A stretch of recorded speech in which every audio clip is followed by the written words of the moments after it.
तो आज नेपाल की धरती पे परमात्मा के मूल ज्ञान का प्रचार होने जा रहा है, जिसे हम सत्य सनातन धर्म कहते हैं। आज के समय में आपने देखा कि नाना प्रकार के धर्म, नाना प्रकार के प्रचार होने लगे हैं। हिंदुओं को मुस्लिम बनाया जाने लगा है, मुसलमानों को कुछ और बना देंगे, उसको कुछ और बना देंगे। यानी हम सबको पेटीएम पर 50 रुपए प्राप्त हुए। क्यों खिलाया जा रहा है? क्योंकि हमें पता ही नहीं है कि हमारा धर्म क्या है, हमारा कौन सा धर्म है। इस पूरे विश्व में रहने वाले हर इंसान का, हर जीव का एक ही धर्म है, और वो क्या है? सत्य सनातन धर्म। सत्य सनातन धर्म असली धर्म है, और नकली क्या है? ये जितने भी सनातन धर्म के अलावा चल रहे हैं, ये सब नकली हैं। क्यों नकली हैं?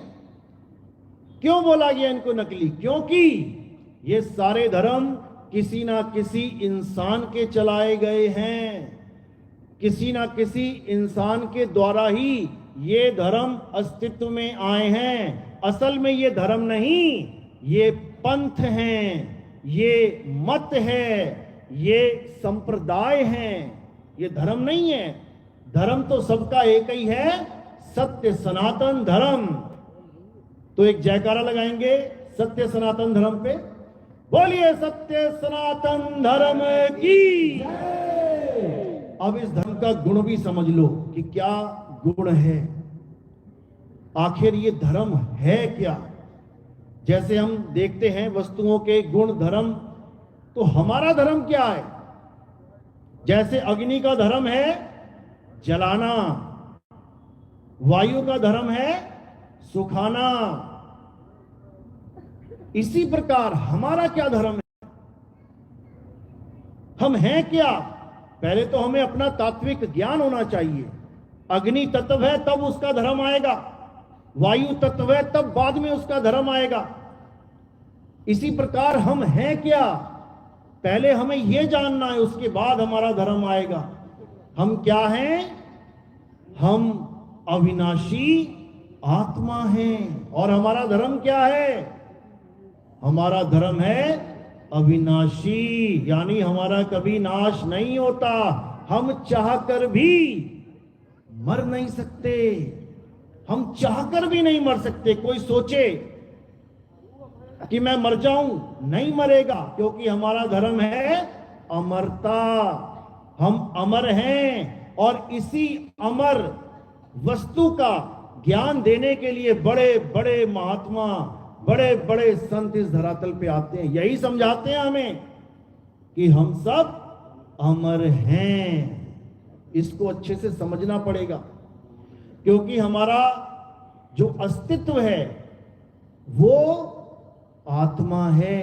कहने को, देखने को, सुनने को हम तरह तरह के लोग दिखाई दे रहे हैं।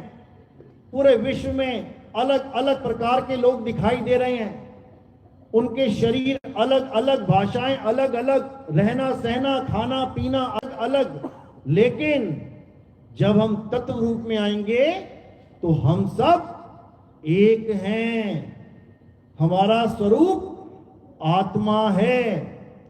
इसीलिए गीता में भी अर्जुन को आत्मा का संदेश देते हुए कृष्ण जी ने कोई कमी नहीं छोड़ी। कितना समझाया उन्हें कि हे अर्जुन, तू और मैं, हम शरीर नहीं हैं। क्यों समझाया? क्योंकि सामने अपने दादा, अपने चाचा, अपने भाई जनों को खड़ा देख के अर्जुन कांप गया, अपने धनुष को जमीन पे रख दिया, कहता मैं नहीं चला सकता अपने रिश्तेदारों के ऊपर। तब कृष्ण जी ने धर्म अधर्म का पाठ पढ़ा के उसको आत्म ज्ञान समझाने की कोशिश करी। क्या बोले? हे अर्जुन, ये जो तुम्हें राजा महाराजा दिखाई दे रहे हैं, ये वैसे नहीं है जैसे तुम इनको देख रहे हो। कि वो आदमी है, वो औरत है, या वो बच्चा बूढ़ा जवान है। ये ऐसे नहीं है। ये सब आत्मा है, ये सब अविनाशी हैं। इनका कभी जन्म मरण नहीं होता। केवल शरीर धारण करने की वजह से तुम्हें ये आभास हो रहा है कि मैं अपने पिता का कत्ल कर दूंगा, मैं अपने दादा का कत्ल कर दूंगा, मैं अपने भाई का कत्ल कर दूंगा। तुम चाहकर भी किसी को नहीं मार सकते, क्योंकि हम सबका अस्तित्व आत्मा है। तो इसी ज्ञान को भरपूर समझाया गया गीता में। नैनम छिंदंती शस्त्राणि नैनम दैति पावका न चैनम क्रोधन तापे न शोषति मारुता। है अर्जुन, इस आत्मा को ना तो कोई शस्त्र अस्त्र काट सकता है, ना इसे अग्नि जला सकती है, ना इसे वायु सुखा सकती है, और ना ही जल इसे भिगो सकता है। ये आत्मा अजन्मा है, नित्य है, शाश्वत है।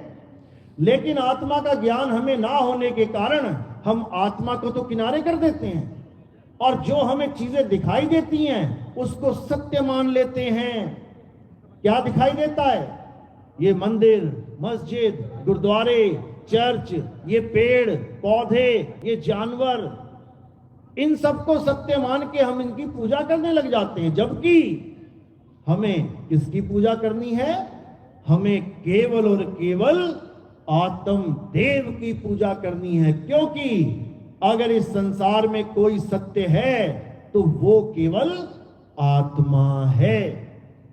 अब आत्मा सत्य है तो बाकी सब क्या है? असत्य है।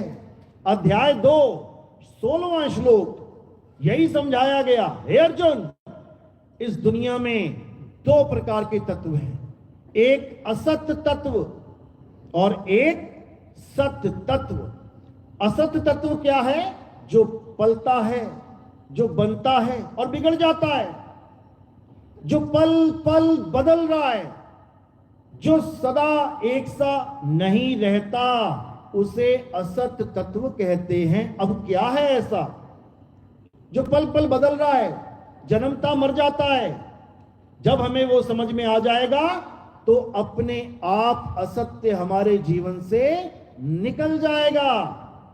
हम असत्य को पकड़ के क्यों बैठे हैं? क्योंकि हमें अभी तक असत्य और सत्य में फर्क नहीं पता।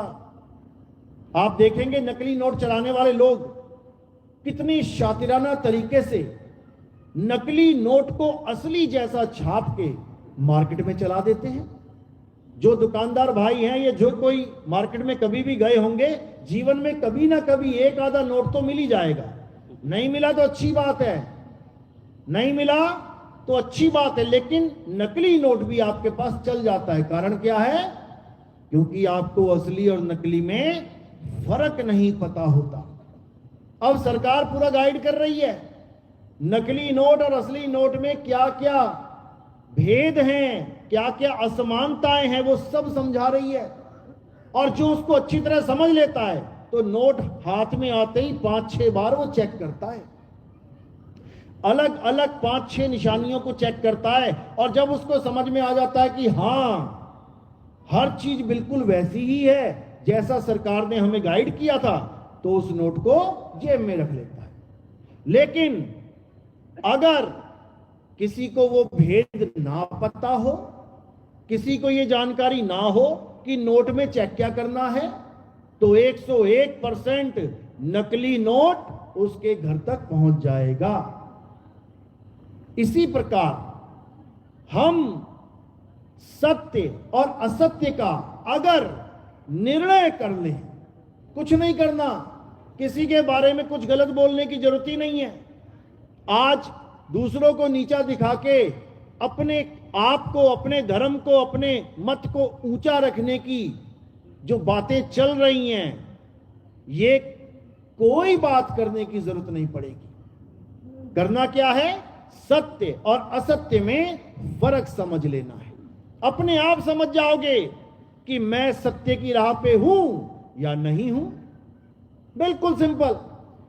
तो कृष्ण जी समझा रहे हैं, हे अर्जुन, इस दुनिया में 2 प्रकार के तत्व हैं। तत्व ज्ञानियों ने इन दोनों प्रकार के तत्वों का विश्लेषण किया है। कैसे किया है? असत्य सदा एक सा नहीं रहता। असत्य पैदा होता है, नाश हो जाता है। असत्य पल पल बदलता है। अब इस पूरे ब्रह्मांड में आप खुद से अपना मीटर लगा के चेक कर लो। पेट्रोल लेने जाते हो ना, भले सगा चाचा खड़ा हो पेट्रोल टंकी पे, 2000 का पेट्रोल लोगे तो मीटर पे नजर होगी तुम्हारी, भले सगा चाचा खड़ा है, वो बिना मीटर दबाए, बिना मीटर चालू किए तुम्हें पेट्रोल डाल दे, तुम संतुष्टि ही नहीं कर पाओगे कि पूरा डला कि नहीं डला। और चाहे सामने दुश्मन खड़ा हो जिससे तुम्हारी बनती भी नहीं, तुम पेट्रोल डलाने गए, तुमने मीटर देखा, अब तुम ठगे भी नहीं जा सकते। चाहे तुम्हारा पक्का दुश्मन खड़ा हो, नहीं ठग पाएगा। चाचा ठग लेगा बिना मीटर के, दुश्मन ठग नहीं पाएगा। क्यों? तुम्हें मीटर दिख रहा है। इसी प्रकार नाना प्रकार के पंथ, नाना प्रकार के धर्म आज हमें ठगने में लगे हैं।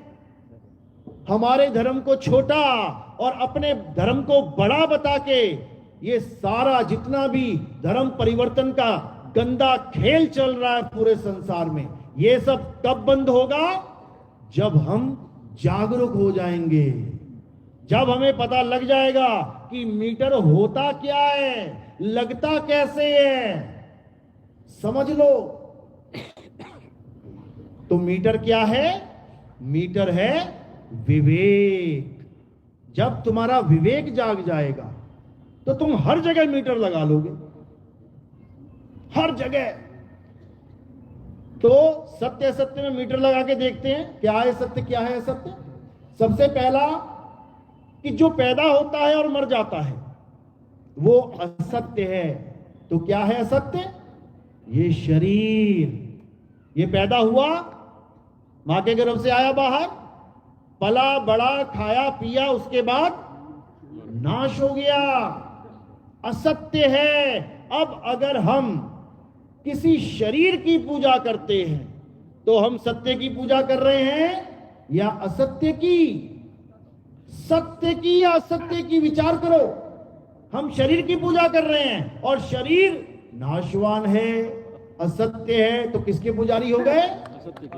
असत्य के। किसी का नाम लेने की जरूरत नहीं पड़ी, किसी का नाम लेने की जरूरत ही नहीं पड़ी। क्यों?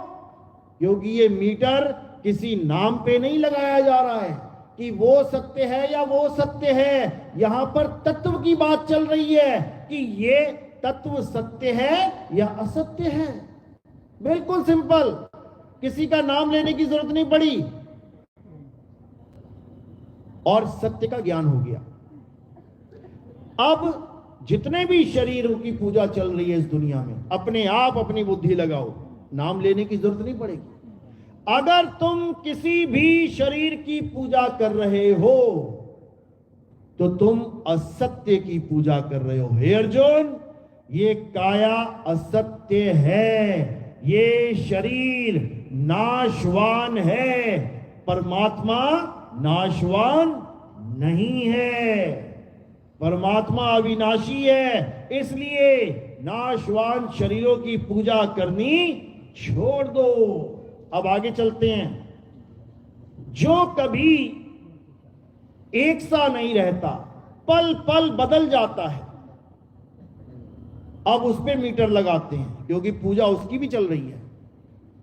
हम कबीरपंथी हैं, हम कबीर साहब की मूर्ति की बात करेंगे ताकि किसी का दिल ना दुखे। कबीर साहब की मूर्ति पूजने वाले बहुत हैं। अब जब वो मूर्ति बनाई गई तो कैसे शुरुआत की गई? 1 इंच, अगले दिन 2 इंच, 3 इंच, 4 इंच, 5 इंच, रोज आप उसकी फोटो खींचो और रोज देखो कि वो धीरे धीरे धीरे धीरे बढ़ रही है, रोज बदल रही है।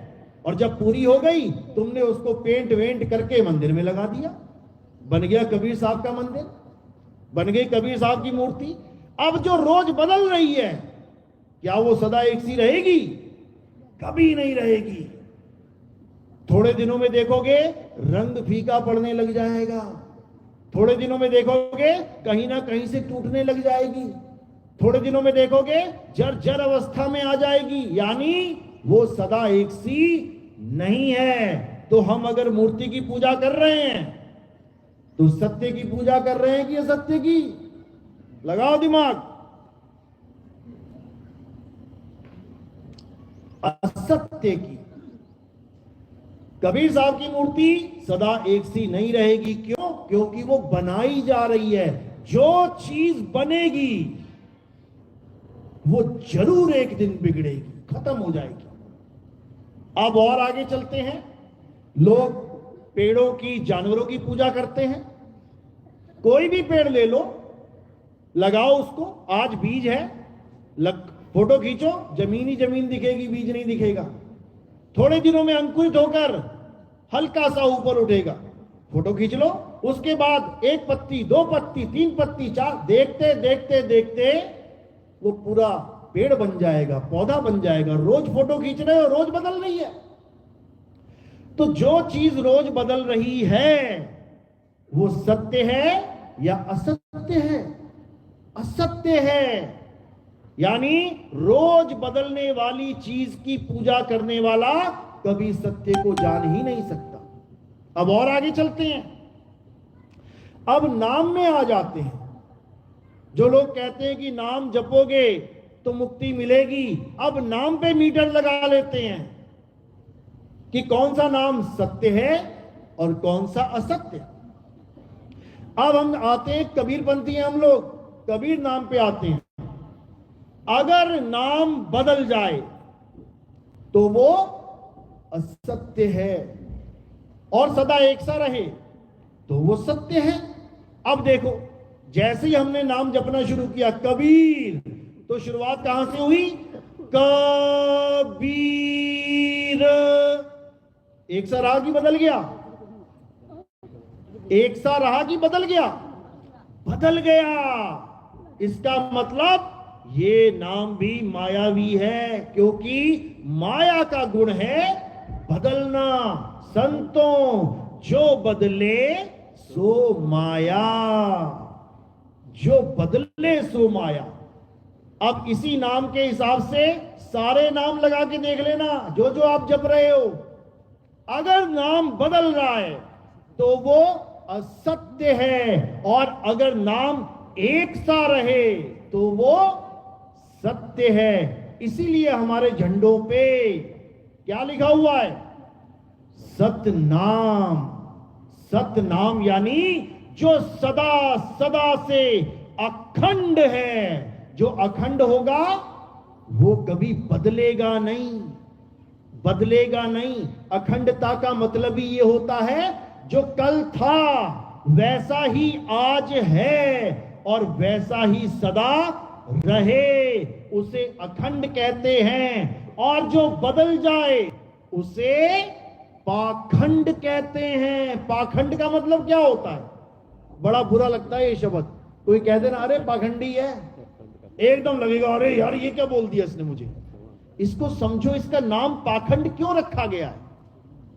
पाखंड यानी खूब भक्ति करी, खूब नाम जपा, खूब कोशिश करी, प्राप्ति भी कर ली। पा यानी पाना, प्राप्त कर लेना, पा लिया, लेकिन क्या पाया? जो खंडित खंडित हो जाए, जो खंडित हो जाए उसको पा भी लिया तो कुछ नहीं पाया। जो सदा एक सा रहे उसको पा लिया तो समझ लो सब कुछ पा लिया। आज पुण्य करके हर आदमी खुश है कि हम पुण्य करते हैं, हमें इसका फल चाहिए, पुण्य करते हैं फल चाहिए। फल मिलेगा भी, स्वर्ग चले जाओगे, महास्वर्ग चले जाओगे। सारा पुण्य जितना भी मिला सारा कैश कर दोगे वहां पे, सारे हर तरह का भोग मिलेगा। उसके बाद ये खंड हो जाएगा, वापस फिर इस दुनिया में आना पड़ेगा। तो ये सारा पुण्य करना, उसका फल प्राप्त करना खंडित हुआ कि अखंड है? खंडित हुआ। इसलिए साहिब ने बोला अरे पाप पुण्य ये दोनों बेड़ी, एक लोहे एक कंचन केरी। यानी चाहे तुम पाप कर लो चाहे तुम कर लो पुण्य, तुम्हारा जन्म मरण से चक्कर कभी खत्म होने वाला नहीं है। कारण क्या है? कारण है सत्य की कमी। तुमने सत्य को धारण नहीं किया, तुमने सत्य को नहीं जाना कि सत्य क्या है। तो इस सत्य को कौन बताता है? सत्य को सतगुरु बताता है। और असत्य को कौन बताता है? असत्य को गुरुआ बताता है। दोनों में फर्क है। एक है गुरुआ और एक है सतगुरु। दोनों में फर्क है। अब सतगुरु क्या बताता है और गुरुआ क्या बताता है, इस पे मीटर लगा लेते हैं, क्योंकि मीटर लगाना बहुत जरूरी है। वरना आपको लगेगा ये तो अपनी बात बता रहे हैं केवल। आपका विवेक जगाना जरूरी है। जिस दिन विवेक जग गया उस दिन तुम खुद ही मीटर लगाने लग जाओगे। तुम्हें सब्जी खरीदनी नहीं आती थी बचपन में, तुमसे कोई कह देना कि सब्जी ले आओ तो सड़ी गली उठा के ले आएगा बच्चा छोटा सा। लेकिन महीना, 2 महीना, 5 महीना अपने माँ के साथ, पिता के साथ जाके मार्केट सब्जी लेके आना सीख गया ना, अब उसको समझ में आ जाएगा गोभी कैसी लानी है, भिंडी कैसी लानी है, आलू कैसा लाना है। उसको कोई ठग नहीं सकता। तो साहिब क्या समझा रहे हैं? सबसे पहले तो गुरु महिमा गा रहे हैं। गुरु मेरे सब ही बड़े, अपनी अपनी ठौर। देखो एक ही लाइन में सारा खेल निबेड़ा कर दिया साहिब ने। गुरु मेरे सब ही बड़े, लेकिन कैसे बड़े? अपनी अपनी ठौर। इसका मतलब कि सबका कोई ना कोई अलग ठौर है। कोई कहीं का गुरु, कोई कहीं का गुरु, कोई कहीं का गुरु, तभी तो अलग अलग ठौर बताई। गुरु मेरे सभी बड़े, अपनी अपनी ठौर, और शब्द विवेकी पारखी, सो माथे का मोर। अब समझा रहे हैं कि गुरु तो बहुत है जगत में, लेकिन तुम्हें मीटर लगाना पड़ेगा कि मैं किस गुरु की शरण में बैठा हूं। गुरु महिमा तो बहुत बड़ी है, इसका तो अंत ही नहीं है, लेकिन तुम्हें यह पता होना चाहिए कि मैं किस गुरु की शरण में बैठा हूं, मेरा कल्याण होगा कि नहीं होगा। तो कबीर साहब सारे गुरुओं के ठौर का जिक्र कर रहे हैं कि कौन कौन से ठौर हैं, अच्छे से समझ लो। सबसे निचली ठौर का गुरु कौन होता है? जो भूत प्रेतों की, जो चुड़ैलों की, जो यक्षिणियों की पूजा पाठ करवाए। समझ लो वो भी गुरु है। कोई ना कोई काले जादू का मंत्र पकड़ा देगा तुम्हें और तुम रटते रहोगे सारी उम्र, है वो भी गुरु, लेकिन उसका ठौर क्या है? Lowest level. यानी वो भगवान परमात्मा नहीं, वो भूतों का पुजारी है, और तुम्हें वो भूत ही बना देगा। गीता में बोला है, हे अर्जुन, जो देवताओं की पूजा करते हैं वो देवताओं में चले जाते हैं, जो भूतों की पूजा करते हैं वो भूतों में जन्म लेते हैं, जो पितरों की पूजा करते हैं वो पितरों में चले जाते हैं। कृष्ण जी ने भी क्लैरिफाई कर दिया कि जैसा गुरु मिल जाएगा तुम्हारा वैसा ही ठौर हो जाएगा। अब कबीर साहब समझा रहे हैं सबसे निचला ठौर किसका है? जो भूतों की पूजा करवाता है, चुड़ैलों की, काले जादू की पूजा करवा रहा है। अब उससे ऊपर कौन है? जो पितरों की पूजा करवाता है, पितरलोक को जाने का रास्ता बना रहा है वो तुम्हारा। अब उससे ऊपर कौन है? जो देवी देवताओं की पूजा करवाता है। उससे ऊपर कौन है? जो त्रिदेवों की पूजा करवाता है, ब्रह्मा विष्णु महेश जी की। उससे ऊपर कौन है? जो सारे जगत को बनाने वाली जग जननी महामाई की पूजा करवाता है। उससे ऊपर कौन है? जो माई को हुक्म दे रहा है कि सृष्टि बना, उस ब्रह्म की पूजा करवाता है, और वो ब्रह्म ज्ञानी कहलाता है। अब उससे ऊपर कौन है? उससे ऊपर पार ब्रह्म परमेश्वर बैठा है, जो ब्रह्म के भी पार है। जब तुम्हें ऐसा गुरु मिल जाए जो ब्रह्म की पार की साधना करवाता है, जो ब्रह्म से पार की साधना करवाता है वही सतगुरु है। और वो जब तुम्हारे जीवन में आएगा तब तुम्हें हर लेवल का ज्ञान हो जाएगा कि कौन सा भगत कौन से लेवल के गुरु का शिष्य है। समझ लो, जब तुम कॉलेज में पहुंच जाते हो तो तुम छोटे बच्चों की किताब देखकर ही पहचान जाते हो ये छठी क्लास का बच्चा है कि 7वीं की, 8वीं की, 10वीं का। इसी प्रकार जब तुम सबसे ऊपर पहुंच जाते हो तब तुम्हें एक एक बात समझ में आने लग जाती है कि ये सामने वाला जो भगत बैठा है ये कौन से लेवल के गुरु की शरण में है। तब समझो कि अब मुझे सतगुरु मिला। तो दोनों में क्या भेद है? सतगुरु और गुरुआ में अच्छे से समझ लो। जो गुरुआ होता है वो क्या करता है? वो तुम्हें नकली नाम देता है। नकली नाम ये क्या होता है? हमने तो सुना है सारे नाम भगवान के हैं, तो ये नकली नाम कहां से आ गया? नकली नाम का मतलब क्या होता है? जो नाम बनने और बिगड़ने में आ जाए वो है नकली, और जो नाम बनने और बिगड़ने से रहित हो वो है असली। अब नकली गुरु क्या दे रहा है? जो नाम इंसानों ने बनाए हैं। कौन से नाम? हिंदी भाषा के नाम, अंग्रेजी भाषा के नाम, उर्दू भाषा के नाम, Punjabi, Gujarati, Italian, Chinese, German, French, पुर्तगाली, दुनिया भर के नाम, दुनिया भर की भाषाओं के नाम, दुनिया भर के अक्षर जिससे नाम बनाए जा रहे हैं। जो गुरु ये नाम दे दे समझ जाना कि नकली नाम मिल गया है। नकली नाम। जैसे तुम्हें प्यास लगी, अब यहां पर 2 पानी है।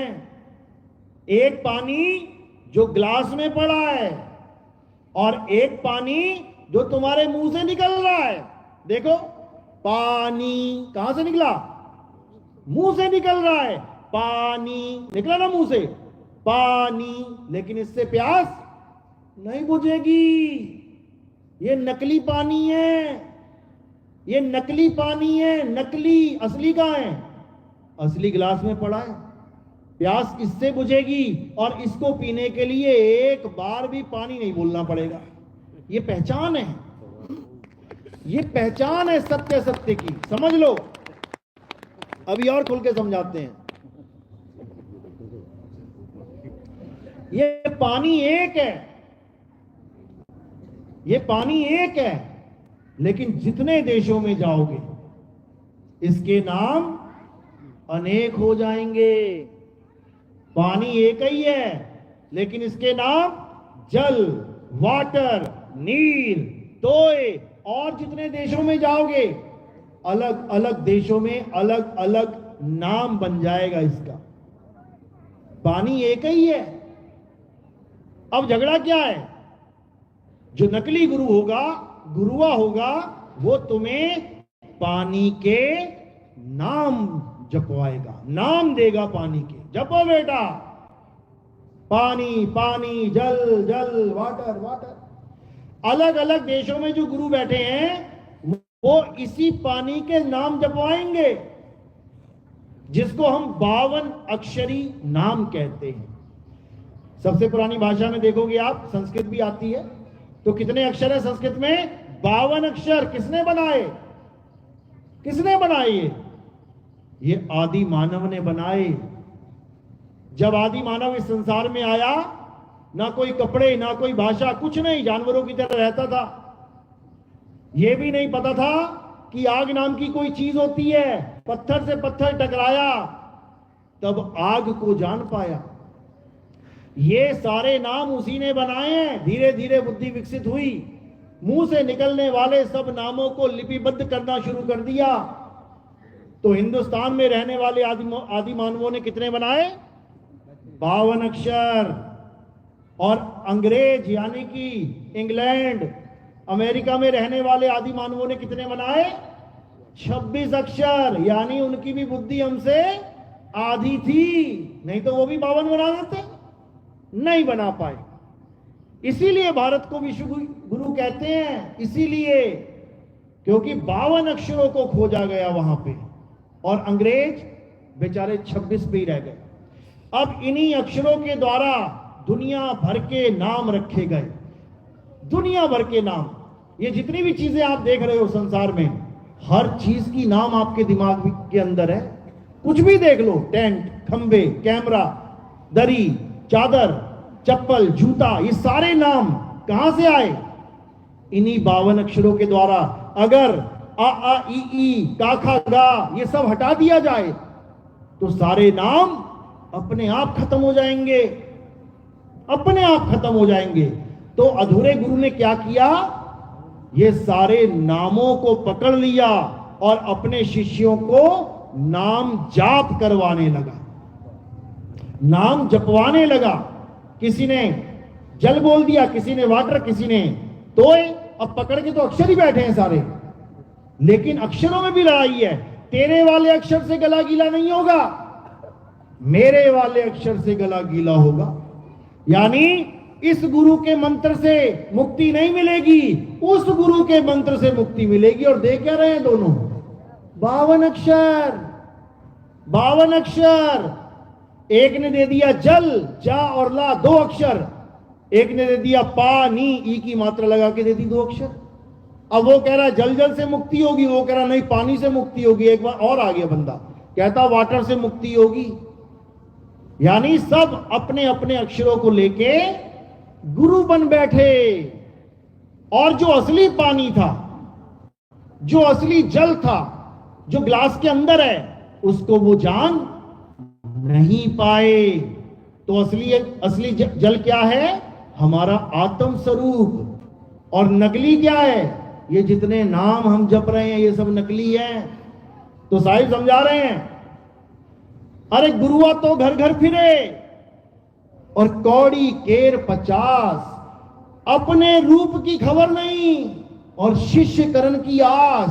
मंत्र देता जा रहा है, अक्षर बांटता जा रहा है। क्यों?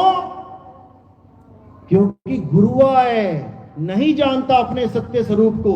हिंदुस्तानी गुरुआ है तो हिंदी के अक्षर दे रहा है, अरबी गुरुआ है, अरबी में अक्षर दे रहा है, अंग्रेज गुरुआ है, अंग्रेजी के अक्षर दे रहा है, सिख गुरुआ है, पंजाबी के अक्षर दे रहा है। अलग अलग भाषाओं के अक्षर देके सबको जाप में लगा दिया, जपो।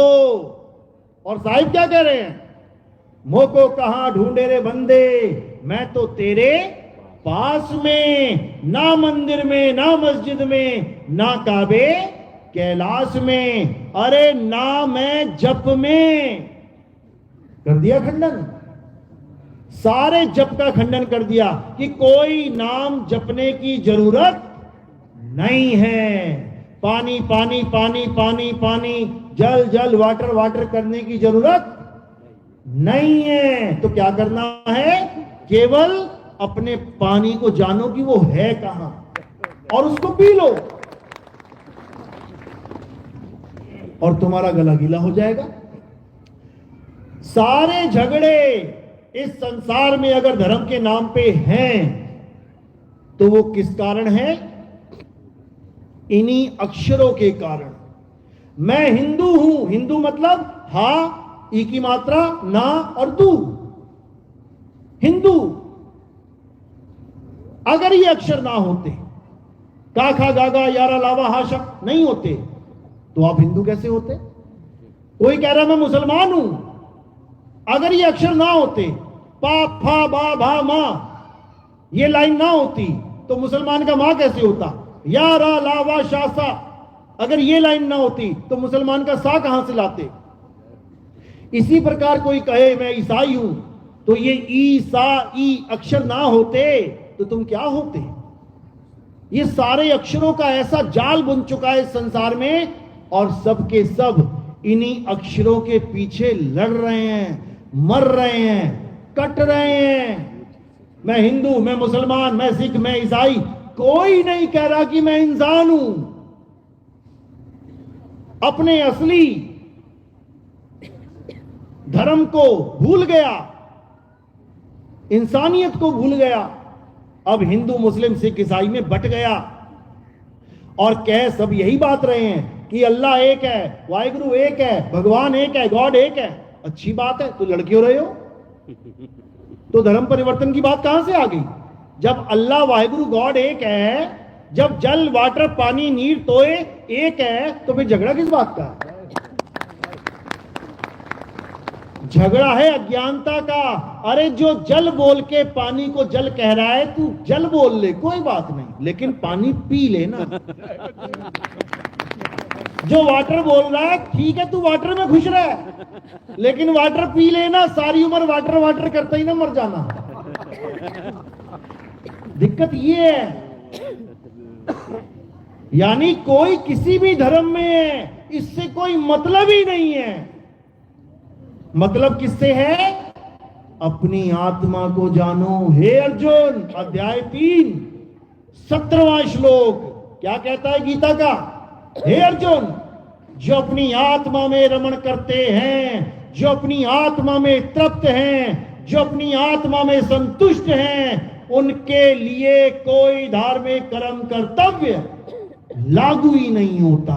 कर दिया सफाया सबका। ये गीता का ज्ञान है, लेकिन हम अनजान हैं, हमें पता ही नहीं है गीता में बोला क्या गया है। तो गीता में आत्म ज्ञान की बात की गई, ये नहीं बोला गया कि हिंदू या मुस्लिम या सिख या ईसाई, ये नहीं बोला गया। उस वक्त तो चलो था ही कोई नहीं, उस वक्त तो ये कुछ था ही नहीं, उस वक्त तो केवल सनातनी थे। तो गीता में यही बोला गया कि जो अपनी आत्मा में रमण करते हैं। अब क्या मुसलमान के पास आत्मा नहीं है? क्या सिखों के पास आत्मा नहीं है? क्या सारी आत्मा हिंदुओं के पास है? सबके पास आत्मा है, लेकिन आत्मा का ज्ञान नहीं है। ज्ञान नहीं है आत्मा का। सबके पास आत्मा है, हाथ खड़ा करो जरा जिसके पास आत्मा है। सबके पास है। चेक कर लो जरा, लेके आयो कि घर छूट गई? एक बार चेक कर लो। अभी कहो ना मोबाइल सबके पास है, हाँ, तो चेक कर लो, जेब में जाएगा हाथ, हाँ है। आत्मा भी चेक कर लो, एक बार चेक तो कर लो है कि नहीं।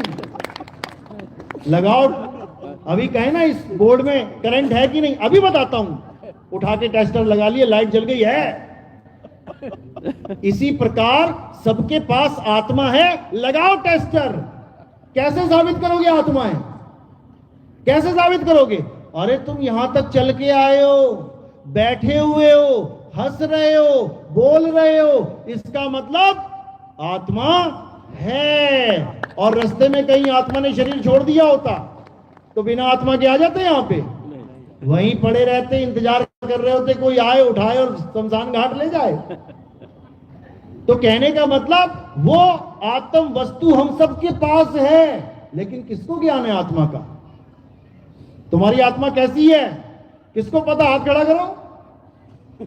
कितनी देर रहती है आत्मा तुम्हारे साथ 24 घंटे में से? कितने घंटे की ड्यूटी देती है आत्मा? 24 घंटे। 24 घंटे जो चीज तुम्हारे पास है उसका तुम्हें ज्ञान नहीं, और जो 2-4 मिनट 1 घंटे के लिए कोई चीज आ जाती है उसका तुम ज्ञान लेके बैठ जाते हो। समझ लो।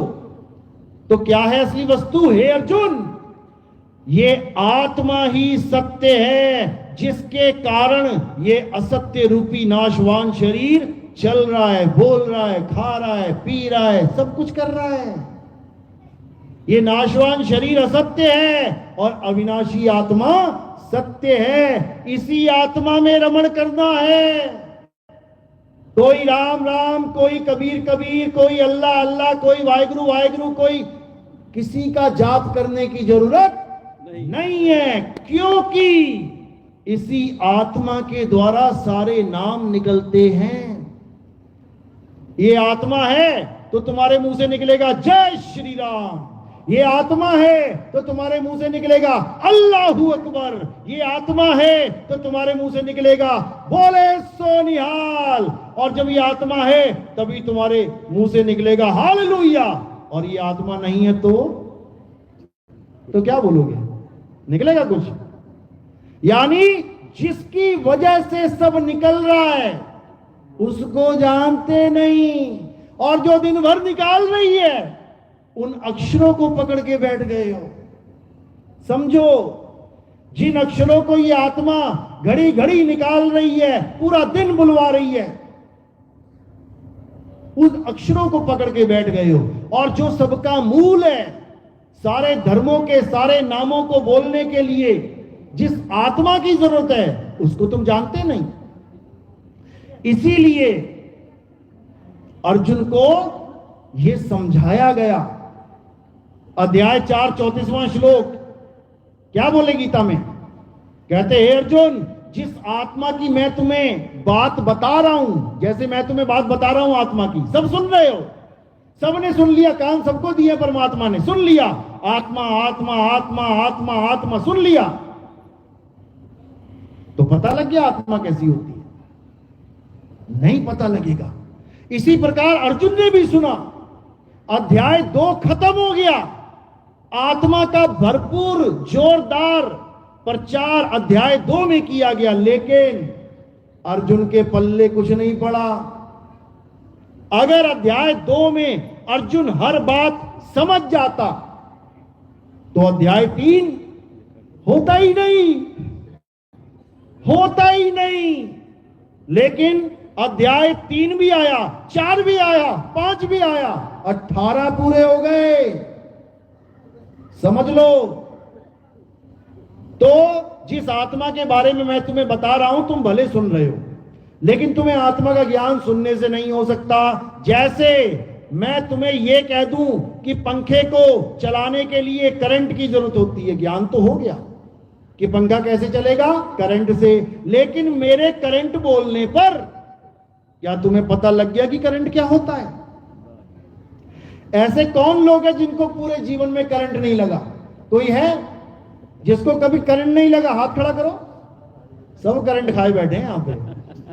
अरे कोई एक तो सियाना होता जो बच जाता, एक भी नहीं है। वो देखो एक हाथ उठा, बहुत बढ़िया। अब जिसका ये हाथ उठा है, इस बच्चे को अगर हम सारे मिलकर भी समझाएं करंट क्या होता है, क्या होता है, क्या होता है, समझ जाएगा क्या? समझ जाएगा? कोई नहीं समझ सकता, कोई भी नहीं, और ना ही कोई समझा सकता है। तो कैसे समझ में आएगा? बेटा वो प्लग है, वहां पे तार है नंगी, उसको जाके छू ले। ऐसा बोध हो जाएगा कि सारा जीवन नहीं भूलेगी। समझ लो, इसी को कहते हैं बोध हो जाना। एक बार बोध हो गया ना तो सिद्धार्थ क्या बन गए? बुद्ध बन गए। बुद्ध नाम नहीं है उनका, बुद्ध नाम है बोध हो जाने का। ऐसे ही आपने भी बुद्ध हो जाना है, बुद्ध की मूर्तियां नहीं पूजनी है। समझ लो, समझ लो। आत्मा आत्मा कहने से, आत्मा आत्मा सुनने से कोई आत्मज्ञानी नहीं हो सकता। कैसे होगा? अध्याय 4 34वां श्लोक। हे अर्जुन, जो आत्मा का ज्ञान मैं तुम्हें समझा रहा हूं, अगर तुम इस ज्ञान को वास्तविक रूप में प्राप्त करना चाहते हो तो तुम ऐसे तत्वदर्शी संत के पास जाओ जिसने इस आत्मा को जान लिया है। जान लिया है। तत्वदर्शी बोला है, मंत्र जपिया नहीं बोला कि मंत्र देने वाले गुरु के पास जाओ। तत्वदर्शी। और तत्व कितने हैं? 2 तत्व हैं, एक असत्य और एक सत्य। असत्य को तो वो छुड़वा दे और सत्य तत्व का बोध करवा दे, उसको प्राप्त